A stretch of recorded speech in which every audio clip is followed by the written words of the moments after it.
Sir, Kannada ನಾಮಫಲಕ cabinet ಅಲ್ಲಿ ಚರ್ಚೆ ಆಗಿರುವಂತ ವಿಚಾರ. ಕರ್ನಾಟಕ ಸರ್ಕಾರದ ಒಂದು ಬದ್ಧತೆ, ಕರ್ನಾಟಕ ಸರ್ಕಾರದ ಬದ್ಧತೆ ಕನ್ನಡ ಇರಬೇಕು. ಕನ್ನಡ ರಕ್ಷಣಾ ವೇದಿಕೆಯವರು ಹೋರಾಟ ಮಾಡಿದ್ದಾರೆ. ಕಾನೂನಲ್ಲಿ ಅವಕಾಶ ಇದೆ.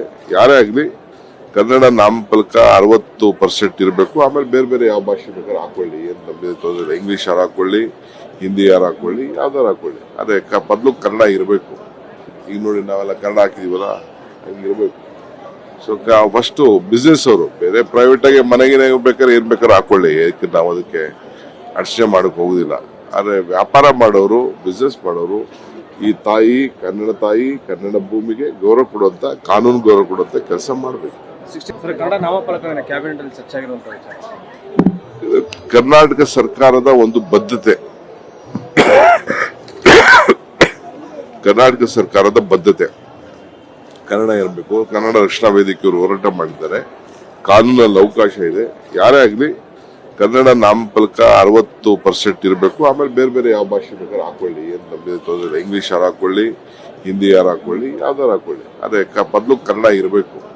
ಈಗ ನೋಡಿ ನಾವೆಲ್ಲ ಕನ್ನಡ ಹಾಕಿದೀವಲ್ಲ, ಹಂಗಿರ್ಬೇಕು.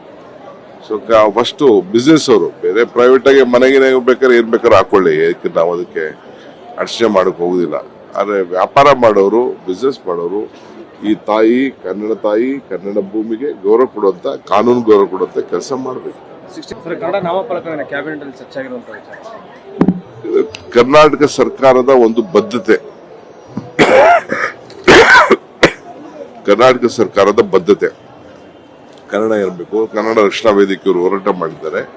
ಕಾನೂನಲ್ಲಿ ಅವಕಾಶ ಇದೆ. ಯಾರೇ ಆಗಲಿ ಕನ್ನಡ ನಾಮಫಲಕ 60% ಇರಬೇಕು. ಆಮೇಲೆ ಬೇರೆ ಬೇರೆ ಯಾವ ಭಾಷೆ ಬೇಕಾದ್ರೆ ಹಾಕೊಳ್ಳಿ, ಏನು ನಮಗೆ ತೊಂದರೆ. ಇಂಗ್ಲಿಷ್ ಯಾರು ಹಾಕೊಳ್ಳಿ, ಹಿಂದಿ ಯಾರು ಹಾಕೊಳ್ಳಿ, ಯಾವ್ದಾರು ಹಾಕೊಳ್ಳಿ. ಅದೇ ಮೊದಲು ಕನ್ನಡ ಇರಬೇಕು. ಈಗ ನೋಡಿ ನಾವೆಲ್ಲ ಕನ್ನಡ ಹಾಕಿದೀವಲ್ಲ, ಹಂಗಿರ್ಬೇಕು. ಸೊ ಫಸ್ಟ್ ಬಿಸ್ನೆಸ್ ಅವರು ಬೇರೆ ಪ್ರೈವೇಟ್ ಆಗಿ ಮನೆಗೆ ಬೇಕಾದ್ರೆ ಏನ್ ಬೇಕಾದ್ರೆ ಹಾಕೊಳ್ಳಿ, ಯಾಕೆ ನಾವು ಅದಕ್ಕೆ ಅರ್ಚನೆ ಮಾಡಕ್ ಹೋಗುದಿಲ್ಲ. ಆದ್ರೆ ವ್ಯಾಪಾರ ಮಾಡೋರು, ಬಿಸ್ನೆಸ್ ಮಾಡೋರು, ಈ ತಾಯಿ ಕನ್ನಡ ಭೂಮಿಗೆ ಗೌರವ ಕೊಡುವಂತ, ಕಾನೂನು ಗೌರವ ಕೊಡುವಂತ ಕೆಲಸ ಮಾಡಬೇಕು.